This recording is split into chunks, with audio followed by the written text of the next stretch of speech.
ইরানের সর্বোচ্চ নেতা আয়াতুল্লাহ আলী খামেনি ইসরায়েলের বিরুদ্ধে শাস্তিমূলক পদক্ষেপ চলমান থাকবে বলে প্রতিশ্রুতি দিয়েছেন। আজ সোমবার সামাজিক যোগাযোগ মাধ্যম এক্সে দেওয়া এক পোস্টে তিনি এই প্রতিশ্রুতি দেন। আমেরিকা ইসরায়েলি হামলায় যোগ দেওয়ার পর এটিই ছিল সামাজিক যোগাযোগ মাধ্যমে খামেনির প্রথম প্রতিক্রিয়া। এক্সে এক বিবৃতিতে খামেনি বলেন, জায়নিস্ট শত্রুরা একটি বড় ভুল করেছে, একটি বড় অপরাধ করেছে, তাকে শাস্তি পেতেই হবে এবং সে শাস্তি পাচ্ছে, এখনই পাচ্ছে। ইরানের 3টি পারমাণবিক স্থাপনায় গতকাল রোববার সকালে সরাসরি হামলা চালিয়েছে যুক্তরাষ্ট্র।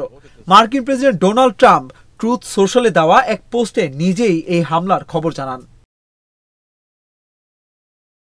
এরপর জাতির উদ্দেশ্যে দেওয়া ভাষণে ট্রাম্প বলেন, মনে রাখবেন, অনেক টার্গেট এখনো বাকি আছে।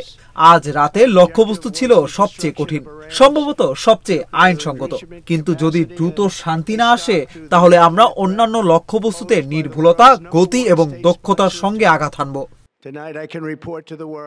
গত 13 জুন ভোর রাতে বিনা উস্কানিতে ইরানে হামলা শুরু করে ইসরায়েল। ওই হামলা এখনো অব্যাহত রয়েছে।